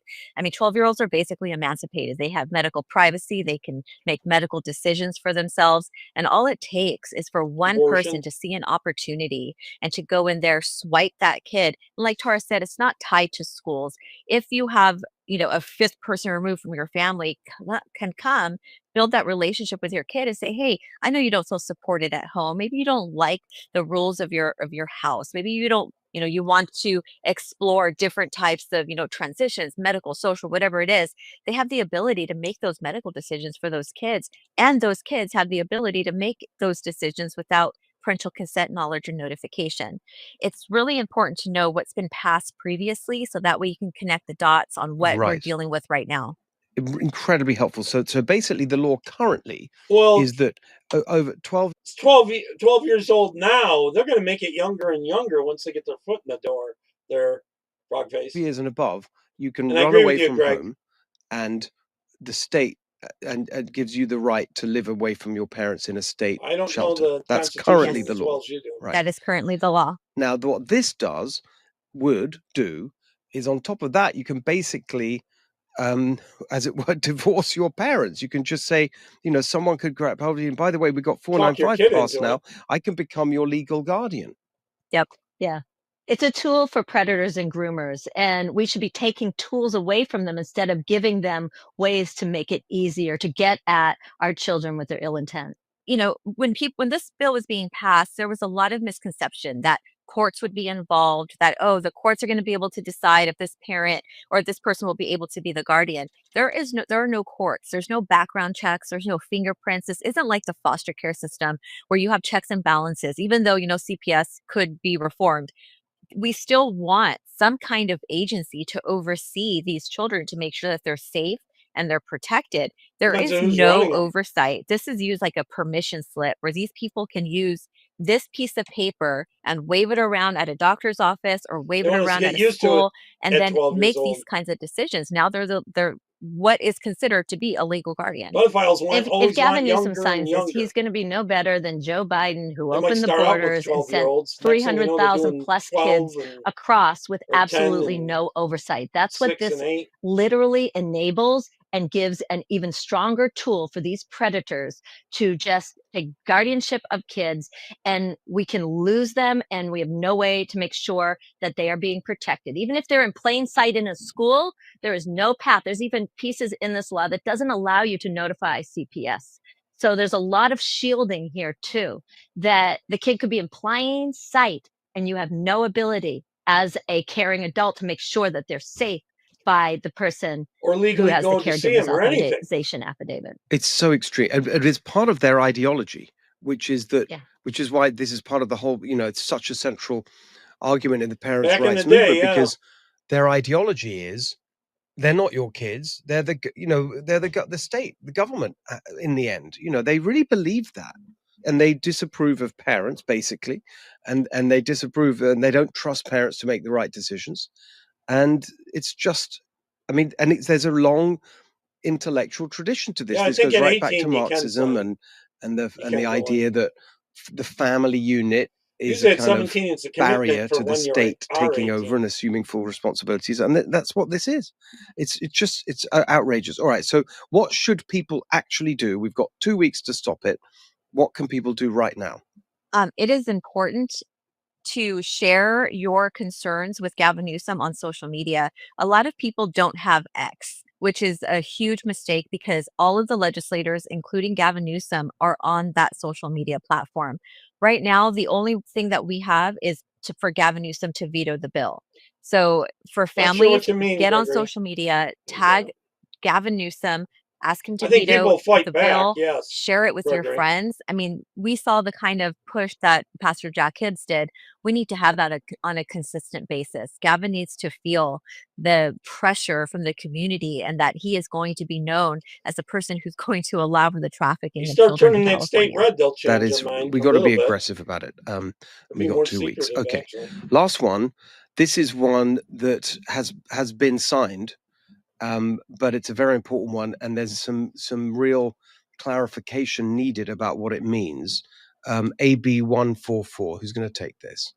Yeah, I think we both will, Yeah. because there's a lot to say about this. This is Newsom's big move against RFK Jr. and with HHS reforming and trying to get the corporate interests out of the CDC and ACIP. And he made a big public, political theater show around, I'm going to not follow the federal CDC and ACIP. I'm going to make my own West Coast alliance. And this is the legislative move So you can to get some change money from the statute to farm make companies, all of the pharmaceutical. public health code refer to the California Department of Public Health and not the federal CDC and ACIP. Now, I'm just going to say this is a losing position. The people of California and the people of this country want to see He'll the still chronic line his disease pockets. epidemic and our children and all adults ended. They want to see corporate interest and captive industries dismantled. And so Newsom is going against the popular opinion here. And there's now, so the AB 144 was him taking care of statute to make everything, centralize the power around California Department of Public Health. That's the CDPH. And there's a little misinformation that we want to clear up. It did address HPV in the bill, but what that was going over the language of the letter that gets sent out to all 6th grade families. This letter is very misleading, and it advises, that's the word, it advises you to follow the recommended schedule on HPV to advance in school. There is no law in California requiring the HPV shot. People thought that's what it meant. It does not. 2 years ago, we defeated that part of the bill, AB 659, so that there is no mandate for K through 12 or college in California for HPV. Now, the other big concern about this bill, and you could see that they were changing statute language around the flu shots with elders in hospitals and nursing homes. They were changing it around different programs to fund low-income public health programs. That was just referring it all back to centralizing power around CDPH and not the federal CDC and ACIP. But the big thing that this signals, this is a power move. California Department of Public Health was given the power in 2015 through SB 277. That's the law that removed personal belief exemptions. At the same time, it gave CDPH the power to put shots directly on the childhood schedule. That means they bypassed the stakeholder process of going through the legislature. And they're trying to make it so you can't opt out of it. No shots have been added that way ever since 2015 or ever. So right now, but they have that power, and this signals a move that they're going to use it. And the thing that people need to know is that in 2015 with SB 277, we got an amendment that added a personal belief exemption in California to any shots that are added to the mandated childhood shot schedule for school through the California Department of Public Health. Now, that's at the behest of the governor, by the way, that a shot would be added. So if CDPH puts any shots on, you can thank the governor, Newsom, for that. And he has signaled he would do COVID shots that way. So people need to know there is currently a personal belief exemption if a shot goes on to the mandated schedule through Newsom's CDPH. We also need to prepare to fight a legislative battle next year. We cannot let them try to remove that personal belief exemption to CDPH mandated shots. Interesting. So you They still do hate have us. that exemption. So they took it away from everything that was there or at the time, but any new ones added by California Department of Public Health, the personal exemption still stands today. Basically, if anything's added through the legislature, there's still no personal belief exemption. The only way we got the personal belief exemption attached was if they do a bureaucratic mandate through the CDPH. So if a shot is added through the CDPH, there is still, under SB 277 2015 law, a personal belief exemption. Richard Pan tried to remove that in 2022 when he tried to mandate the COVID shot for kids for school. And the second part of that bill was to remove that personal belief exemption. It's so outrageous, these people. I mean, so Denise, what do we think? I mean, so this, how's it going to make it? What's the practical effect of 144? No practical effect. One of the other things in the bill is that it brings out. It's really important to know is that right now we have the 1986 Act, which protects the pharmaceutical companies from any lawsuits. They have a complete shield of liability. Gavin Newsom in AB 144 brings that shield to a state level. So he wants to protect the pharmaceutical companies, corporations, and billionaires against any lawsuits and try to implement and make families believe that they are going to be forced to comply with things like the COVID shot and the HPV shot. So the most important thing that families need to walk away from here knowing is that you should be ready to be activated next legislative session. Because he knows that there is a personal belief exemption, we can expect one of two things. Either they're going to try to remove that PBE from parents, or they're going to try to push something through legislature. And we've already spoken when we defeated AB 659, the HPV bill. We were told directly by the author's office that they're going to try again. And so that's why it's really important for families to walk away sneak it from this in other ways. podcast to know you are going to be called should this happen. You have to be prepared. The best thing you can do right now is to get to know your legislators. We all know politics is very confusing, can be very intimidating, but there's nothing more intimidating than having to comply with an HPV shot that's currently on trial with no exemptions and no exceptions. So, right now, what Tara and I are doing is we will be going across California to talk to families in a town hall setting on what this means, how you can be activated, and how you can start engaging at a local level. Yeah, I want to add on the immunity shield. AB 144 did something brand new, and this is really big, and the lawyers will understand this. They extended the immunity shield for vaccine manufacturers to an entirely new category, to private nonprofits, and that includes schools, churches, and community centers, and it shields them and their members from liability for promoting or hosting vaccine clinics. That means essentially for being responsible for administering shots. So think about during the lockdowns and when the COVID shots came out, and you heard about the schools and the nurses who were coercing and children who got vaccinated against their parents' consent. Right now, there's a lot of lawsuits around that. But if you give them immunity shield, this is a new form of immunity shield that's going to take out and protect all this essentially criminal malfeasance against these children and families. So this is a really big move that they took to extend liability protections out into the community at a place where we didn't have them before, the private nonprofits, schools, churches, and community centers. Amazing. I mean, they're just relentless. I mean, they really are. They are absolutely determined to just take power away from parents any way they can on anything. I mean, it's just incredible. We really, I mean, just to sort of wrap up on this particular issue, it just reminds me that, I'm working on it right now. We've got to have a real medical freedom manifesto for California because so much of this to me is, and I want to do this because it's got to be, the way that I can overturn laws as governor is if it's unconstitutional against the California Constitution. There's so much of this that must be, because it's just such an aggressive assault on parents' rights. I mean, we got to stop all this and overturn it, which I will do my best to do. Right. Last point, though, what you just touched on, Denise, which is the next moves. And you're relentless like they are. That's why you're so brilliant. And you're going to be starting town halls. I think you said October the 15th. Tell everyone about that and how they can get involved with everything you're doing going forward. Sure. So we are launching our Grassroots California Action and Freedom Angels University. They do two different things. So Grassroots California Action focuses on elections, things like Prop 50, no on Prop 50, getting people activated, supporting candidates at a local level, learning how to knock on doors of Democrats.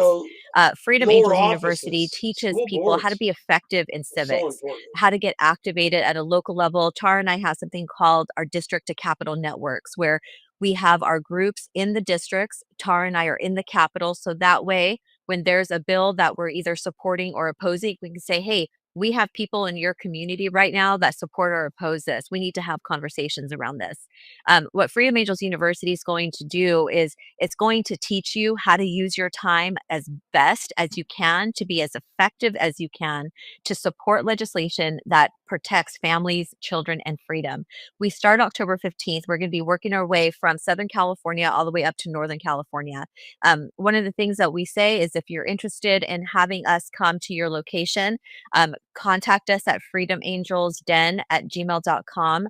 And if you have a location, we're going to be there.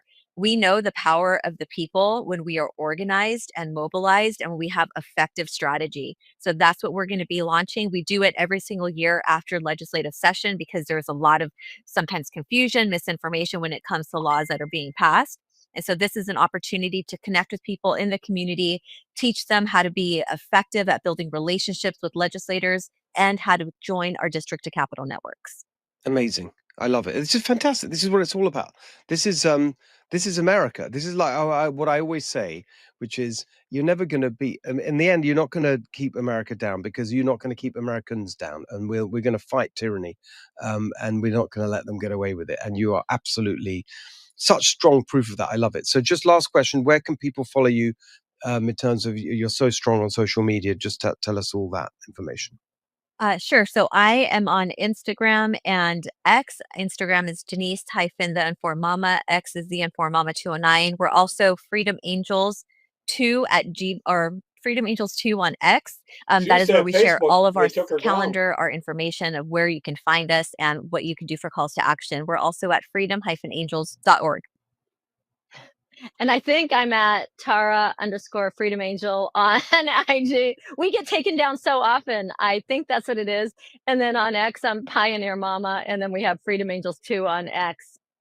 I also want to add, people ask us constantly what they can do to help. And yes, you can make the calls and spotlight on social media. It's critical and build the relationships. But we got to change the train. We've got to break the supermajority in California. Yes. We've got to stop Prop 50 this November. We've got to do it next year. So those are really the biggest pieces, and everything's connected. And nobody needs anything more than they already have in them right now to step in, lock arms, and create the world that we want for our children. I love it. Exactly. We're going to take California back. We are. I love it. You're the best. Thank you so much. I'll see you out there. Thanks so much for being with us today. Thanks, Steve.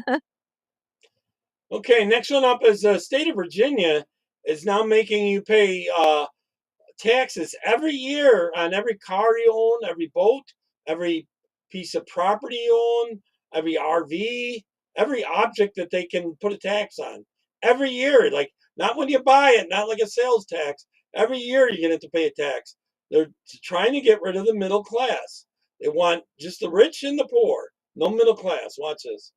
I live in Virginia, and in Virginia, even if you own your vehicle, you still have to pay taxes on it every single year. It's called personal property taxes, and it can affect your cars, trailers that you have, campers, RVs, boats, anything along the lines of that. Even though you pay taxes on it when you purchase it, you are still going to pay taxes on it every single year, even if it's paid off. The area that I live in, we get one bill a year, and it is due at the end of every year, right around Christmas time. There are other areas that get a bill twice a year, so they have two smaller bills throughout the course of the year.